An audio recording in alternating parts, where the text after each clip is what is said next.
Bismillahirrahmanirrahim. Assalamualaikum warahmatullahi wabarakatuh. Halo wargi Assalam, bertemu lagi dengan saya Anggi Srianti Putri di acara podcast Ngopi Jang, ngobrol perihal iman Janarian Kang.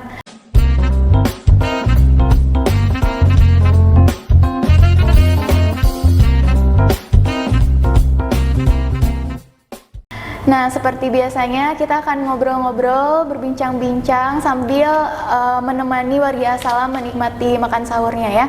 Untuk episode kali ini saya ditemani oleh Pak Haji Supian Sulaiman. Halo, apa kabar Bapak? Alhamdulillah, sehat. Alhamdulillah. Ya. Gimana puasanya? Lancar? Alhamdulillah lancar. Belum ya? batal. Nah, Pak Haji, untuk tema Ngopi Jang kita kali ini itu adalah Ramadan di masa Rasulullah Shallallahu Alaihi Wasallam gitu ya, dimana warga Assalam tema ini tuh sangat menarik untuk diperbincangkan karena kita nanti akan ngobrol-ngobrol mengulik sejarah mungkin ya di zaman Rasulullah itu seperti apa gitu ya. Nah, menurut sumber yang saya baca juga ya Pak, bahwa katanya Ramadan di masa Rasulullah itu merupakan Ramadan yang jauh lebih berat gitu dibandingkan zaman sekarang gitu, karena pada saat itu jumlah umat Islam itu masih minoritas, masih sedikit gitu ya, jadi yang berpuasa itu masih sedikit gitu. Nah, kira-kira ini tuh kapan Pak mulainya gitu puasa itu diperintahkan atau diwajibkan gitu? Baik, Bu Anggi, selamat berpuasa. Sekarang kan Jandari ya. Jandari itu. Selamat menunaikan ibadah puasa tahun ini, mudah-mudahan puasa kita diterima oleh Allah Subhanahu wa taala. Kali ini kita akan berbincang tentang sejarah pertama kali diwajibkannya puasa Ramadan. Sesungguhnya puasa Ramadan ini baru diwajibkan kepada umat muslim yaitu pada bulan Sya'ban tahun 2 Hijriah. 2 Hijriah ya. Dengan turunnya perintah Allah dalam Al-Quran surat Al-Baqarah ayat 183 sampai 185 itu. Adapun asbabun nuzul terjadinya perintah puasa ini pada saat Rasulullah sudah singgah di Madinah, gitu ya. Ada kebiasaan orang Madinah, terutama umat Yahudi saat itu berpuasa tanggal 10 Muharram, gitu.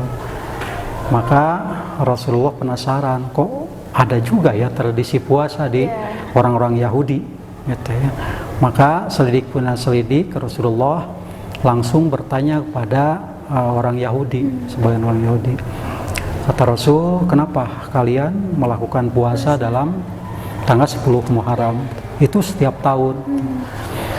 Maka jawab orang Yahudi, kami menghormati peristiwa terjadinya penyelamatan Nabi Musa oleh Allah dari kejaran Fir'aun, yaitu pada saat peristiwa menyeberangnya di Laut Merah itu bertepatan tanggal 10 Muharram. Setelah mendengar kabar itu, maka Rasulullah bersabda kepada para sahabatnya, sesungguhnya Nabi Musa itu lebih berhak kita sebagai orang muslim untuk memperingatinya atau menghormatinya. Oleh karena itu kalian atau kita, mari kita puasa tanggal 10 Muharram itu. Nah itu ya, itu perintah Rasulullah pada para sahabatnya. Nah, setelah peristiwa itu, maka pada tahun 2 Hijriah, ya 2 Hijriah itu bersamaan dengan 624 Masehi. Gitu. Sebelum Ramadan kan bulan Sya'ban, turunlah ayat Al-Quran surat Al-Baqarah ayat 183. A'udzubillahi minasyaitonirrajim. Ya ayyuhalladzina amanu kutiba alaikumusiyam kama kutiba alal ladzina min qablikum la'allakum tattaqun. Nah itu ya. Jadi sekali lagi pertama kali ya diwajibkannya puasa Ramadan yaitu bertepatan dengan bulan ini tahun 2 Hijriah. 2 Hijriah. Gitu ya.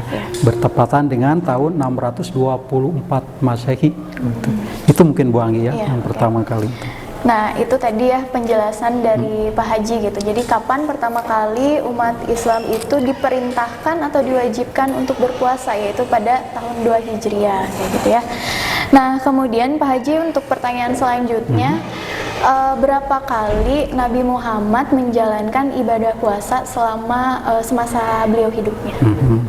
Alhamdulillah, ternyata Rasulullah SAW setelah hijrah di Madinah, beliau melaksanakan puasa Ramadan itu selama 9 kali. Berarti 9 tahun ya. Itu 9 bulan kayaknya, karena setahun kan sebulan Ramadan. Jadi 9 Ramadan Rasulullah melakukan puasa bersama para sahabatnya. Nah, dari 9 Ramadan itu, 9 kali Ramadan itu dijalani oleh Rasulullah 2 peristiwa yang penting. Maksudnya itu peristiwa pada saat beliau puasa, tapi ada peristiwa penting.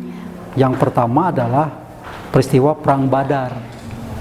Yang kedua peristiwa pembebasan Mekah, yang disebut dengan Fathul Mekah. Nah itu ya, itu dua tahun selama Rasulullah hidup di Madinah itu terjadi perang. Nah, yang 7 bulan lagi atau 7 Ramadan lagi, Rasulullah mengajarkan kepada sahabat-sahabatnya bagaimana menjalani puasa yang sempurna. Nah, itu di antaranya Rasulullah mengajarkan tentang perhitungan awal Ramadan dan akhir Ramadan, yaitu yang terkena dengan ilmu ini dulu untuk melihat hilal itu kan, melihat bulan itu dengan teropong.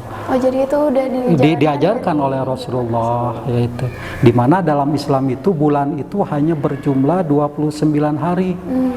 Itu yang sempurnanya itu hanya 30. Jadi 3 ada 31 dalam tahun Hijriah.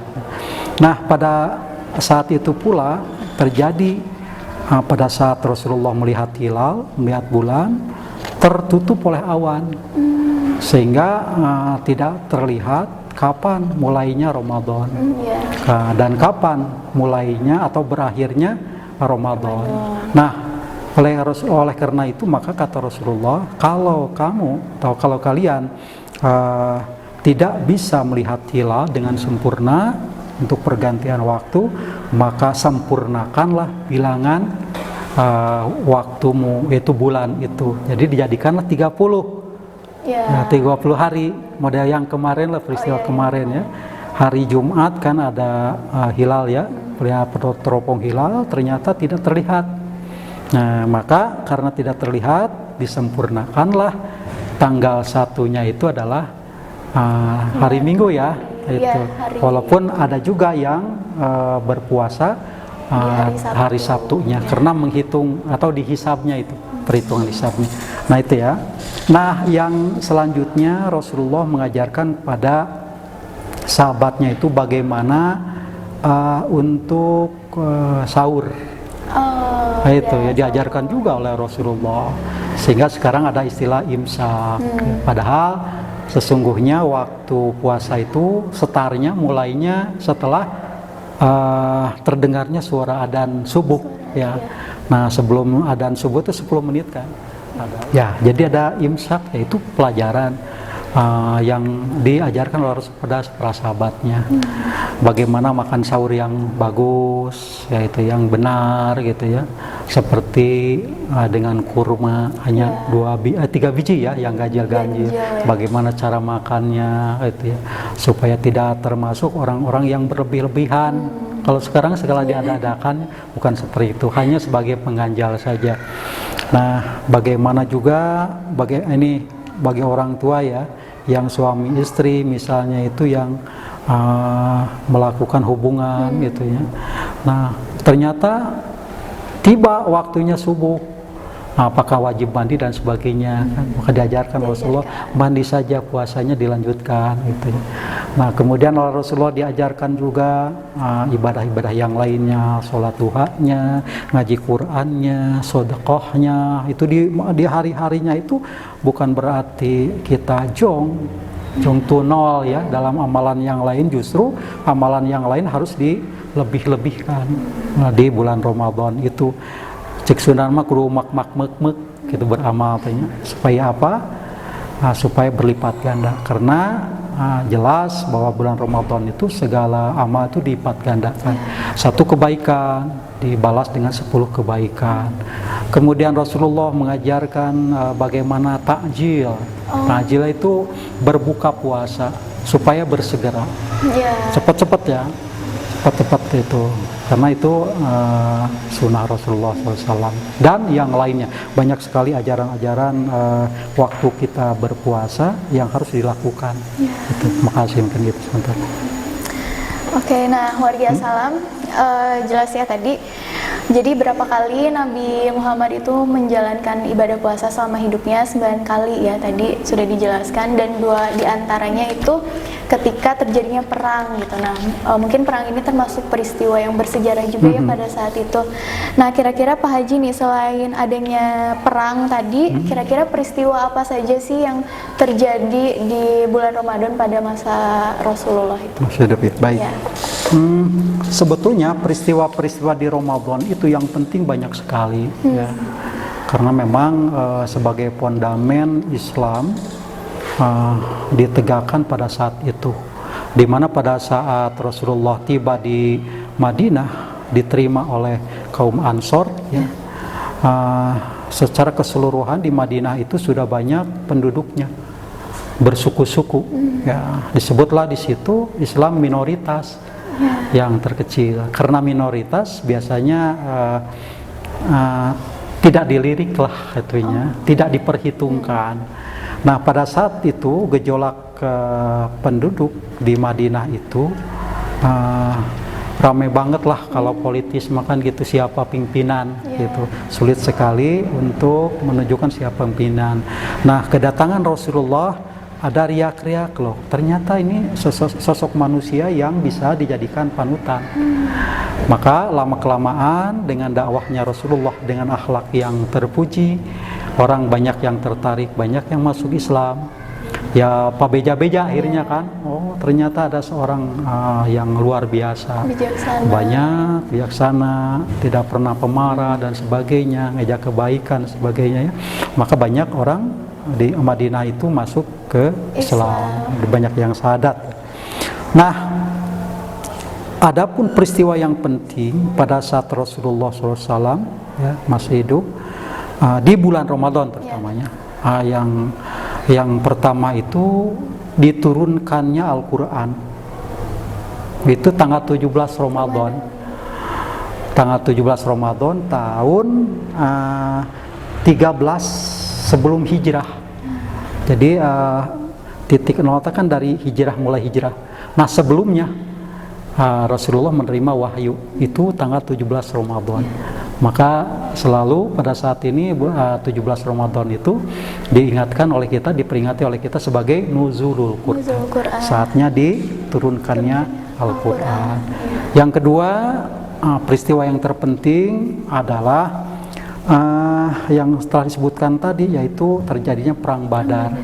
Perang Badar ini terjadi pada tanggal 17 Ramadan juga, hanya pada tahun 2 Hijriah. 2 Hijriah itu bertepatan dengan 624 Hijriah itu ya. Nah Perang Badar ini di mana pasukan muslimin, orang-orang Islam itu berjumlah 313 orang. Sedangkan orang Quraisy, orang kafir yang menyerang Madinah itu berjumlah 1000 lebih. Nah itu ya. Nah disinilah ada sebuah mukjizat Rasulullah SAW, di mana terus orang Muslim berdoa kepada Allah, ya Allah secara logika 313 melawan 1000 itu tidak mungkin. Saya itu lambas habis ya. Terus bermunajat semua orang Muslim supaya dimenangkan.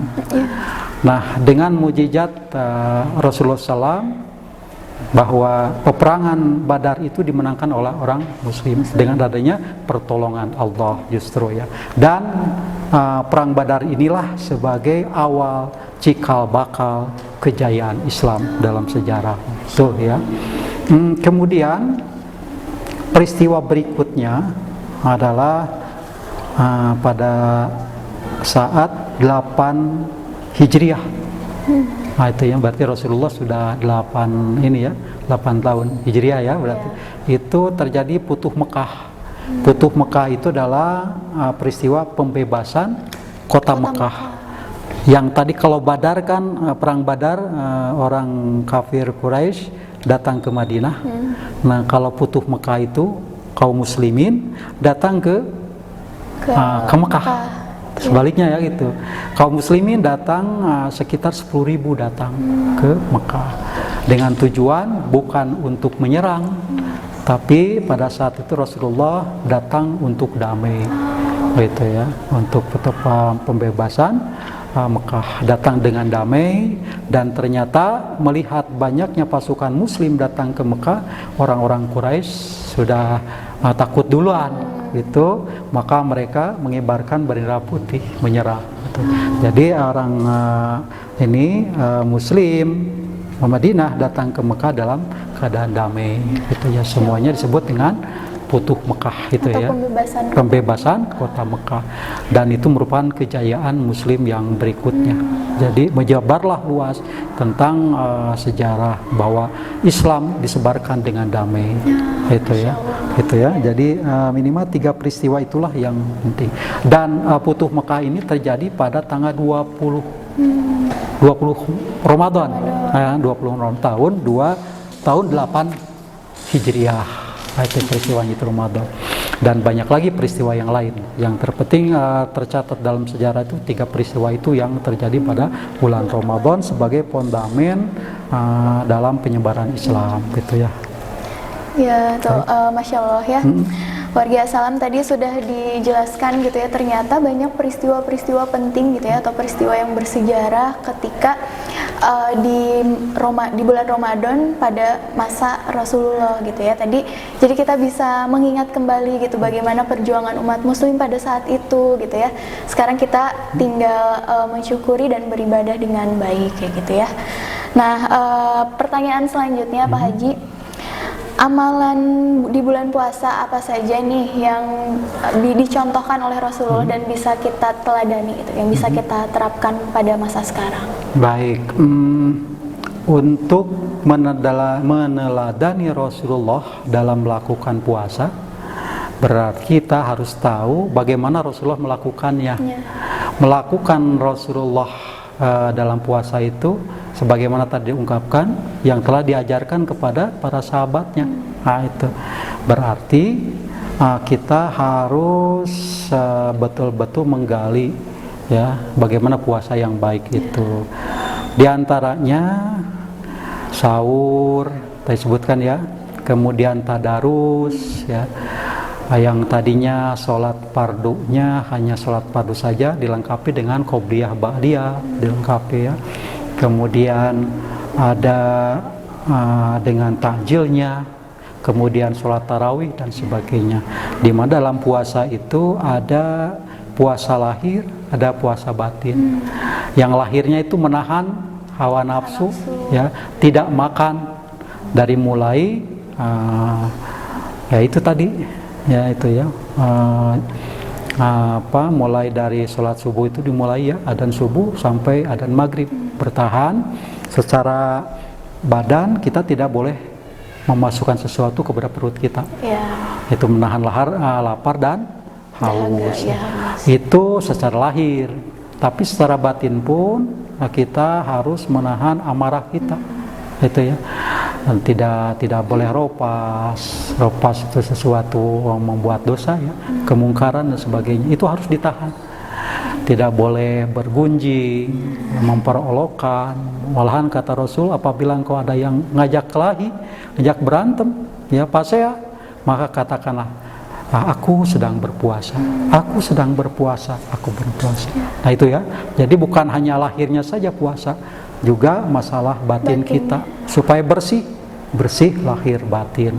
Itu ya yang terpenting ini. Nah, bagaimana caranya untuk mengetahui itu? Ya kita harus belajar lagi dong. Buka-buka bab-bab puasa itu sendiri. Mungkin itu ya.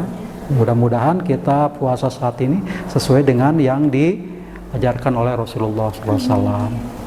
Nah itu tadi ya warga Salam, jadi bagaimana cara kita meneladani gitu ya puasa di zaman Rasulullah ya, kita mulai dari diri kita sendiri dulu ya Pak Haji ya, bagaimana perilaku kita, sikap kita, tidak hanya ketika bulan puasa saja gitu ya. Nah itu mungkin yang bisa kita teladani, menjaga amarah, melatih kesabaran begitu ya Pak Haji ya. Nah mungkin segitu saja Pak Haji, ada yang mau disampaikan lagi? Baik, yang terakhir ya saya ungkapkan dalam kesempatan ini ya, tidak mungkin kita mengetahui apa yang dilakukan oleh Rasulullah SAW terkecuali kita belajar. Belajar dari siapa? Mungkin daripada alim ulama, ngaji lah. Kalau sekarang masa antren lagi ya. Kenapa? Karena dari apa yang dicontohkan oleh Rasulullah itu dirangkum oleh para alim ulama ya, dengan adanya masuk ke bab fikih. Lalu muncullah ada rukun puasa, ada wajib syarat-syarat puasa itu ya. Kemudian ada sunahnya puasa, itu kan ada di situ. Rukun puasa biasanya misalnya itu pertama niat, yang kedua menahan diri tidak makan dan minum dari mulai fajar sampai terbenamnya matahari, itu termasuk rukun. Nah itu rukun tidak boleh ditinggalkan. Imam Syafi'i mengatakan pada saat niat itu kapan waktunya? Waktunya di malam hari setelah maghrib sampai dan subuh itu waktunya. Itunya. Makanya karena ini rukun, niat itu harus diucapkan malam hari. Itu harus hati-hati, tidak polos saja. Ada aturannya dan itu diatur dalam ilmu fikih. Ya, tentang buka, tentang lain sebagainya ya, mengaji Quran dan sebagainya diperhitungkan. Ada yang termasuk sunat misalnya itu. Nah, termasuk sahur mengakhirkan itu sunat. Kemudian takjil berbuka secepatnya kalau buka itu termasuk sunat dan sebagainya. Banyak sekali lah. Artinya tidak mungkin diuraikan pada kesempatan ini. Kami harapkan kepada pemirsa ini, terutama anak-anak SMA Salam, belajar terus ya, terutama pada saat ini tentang bab puasa. Mudah-mudahan puasa kita tahun ini diterima oleh Allah Subhanahu wa taala. Amin. Ya, mungkin sekian warga Salam Ngopijang episode kali ini. Semoga apa yang sudah kita bahas bersama bisa bermanfaat, bisa menjadi ilmu baru juga untuk kita semua ya, dan semoga puasanya dilancarkan sampai akhir. Terima kasih, sampai bertemu lagi di episode Ngopijang berikutnya. Kami pamit. Wassalamualaikum warahmatullahi wabarakatuh. Waalaikumsalam warahmatullahi wabarakatuh.